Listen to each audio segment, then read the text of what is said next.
মাত্র একদিন বাদেই ভোট।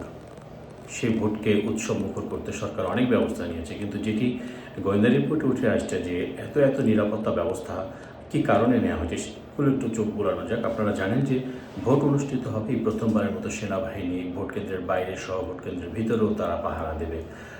এবং এর পাশাপাশি গোয়েন্দা রিপোর্টে আসছে যে আপনারা জানেন যে বিমানবন্দর এরই মধ্যে অতিরিক্ত সতর্কতা নেওয়া হয়েছে, অতিরিক্ত নিরাপত্তা মোতায়েন করা হয়েছে। সীমান্তে পর্যাপ্ত পরিমাণ নিরাপত্তা ব্যবস্থা মোতায়েন করা হয়েছে। আপনারা জানেন যে ঠিক কেন ভোট কেন্দ্র তো হবে ভোটের ভিতরে, কিন্তু বিমানবন্দর এবং সীমান্তে কেন, এটি সবাইকে আসলে ভাবিয়ে তুলছে। কী ধরনের তথ্য আছে সরকারের কাছে সেটি অবশ্য সরকার পরিষ্কার করছে না।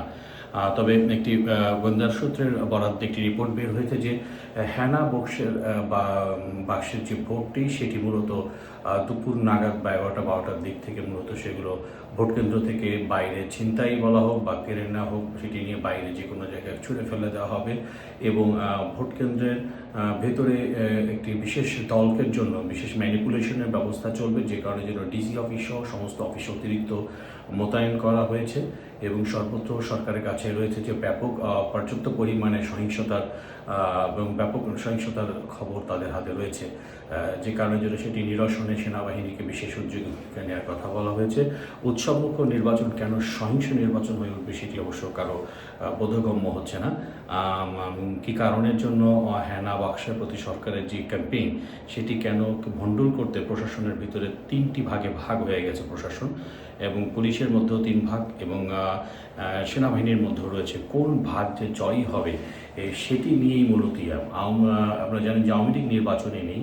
আওয়ামী লীগ এর মধ্যে নির্বাচন প্রত্যাখ্যান করেছে, তার সমর্থকদের বলেছে ভোট কেন্দ্রে না যেতে, কিন্তু বিএনপি এবং জামাতকে জয়ী করে আনতে মূলত পুলিশ, সেনাবাহিনী, ডিসি, আপনারা জানেন যে এসপি এবং ইউএনও, এদের মধ্যে যে 3টি ভাগে ভাগ হয়ে গেল, এর কোন ভাগ জয়ী হবে এবং কোন ভাগের প্রভাব কতটা স্পষ্ট হবে সেটি নিয়ে কিন্তু সাধারণ মানুষের মধ্যে এক ধরনের আতঙ্ক কাজ করছে। ফলাফলের দীর্ঘসূত্রিতার জন্য ইসি 3 দিনের থেকে কমিয়ে আজ বলতে বাধ্য হয়েছেন দ্রুততম সময়ে।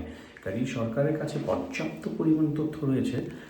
আসলে কি কেনই বা সরকারের, আপনারা জানেন হঠাৎ করে ঢাকা বিশ্ববিদ্যালয়ের ভিসি পদত্যাগ করলে নির্বাচনের একদিন আগে, যেটি নজিরবিহীন। মনে রাখতে হবে ঢাকা বিশ্ববিদ্যালয় খুবই গুরুত্বপূর্ণ। হঠাৎ করে ঢাকা বিশ্ববিদ্যালয় এভাবে অভিভাবকহীন হয়ে যাওয়ার মানেটাই বা কী সিগনিফিকেন্ট বহন করছে। এয়ারপোর্টগুলোতে কেন এত নিরাপত্তা ব্যবস্থা, কী তথ্য কারণে করছে 3টি প্রধান এয়ারপোর্টে, ঢাকা আন্তর্জাতিক শাহজালাল বিমানবন্দর এবং চিটাগাং এবং সিলেটের বিমানবন্দর সহ সীমান্তে কেন অতিরিক্ত কড়া নজরদারি, কারা আক্রমণ করবে, কারা কী ধরনের তথ্য রয়েছে, কেন বলছে না সরকার সেটি কিন্তু স্পষ্ট হয়নি।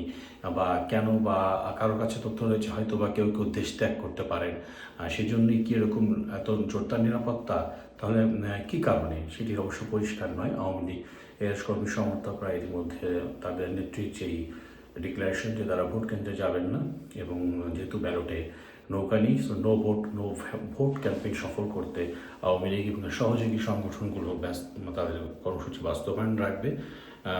ভোট কেন্দ্রে নিয়ে যেতে বাড়তি এক ধরনের চাপ তৈরি করবে জামাত এবং বিএনপি, সেটিও রয়েছে। ভোটে না যেতে দিলে তাদেরকে পরবর্তীতে দেখে নেওয়া হবে এমন হুমকিও দেওয়া হয়েছে। তো মূলত একটি উৎসবমুখর যেখানে ভোটের রয়েছে, সেখানে চারিদিকে একটি উত্তেজনা, চারিদিকে চাপা আতঙ্ক কাজ করছে।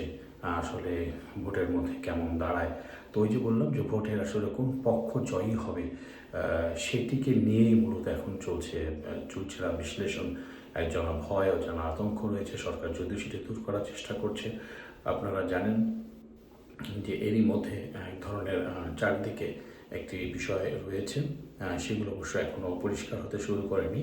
তো সেই উদ্বেগগুলোকে কাটাবে কিভাবে হবে, সেই ধারণাটি অবশ্য আর একদিন পরই জানা যাবে, পরিষ্কার হয়ে যাবে আসলে ভোটের মাঠের চিত্র কেমন এবং এটিকে দূর করার জন্য সরকার কী ভূমিকা রাখছে।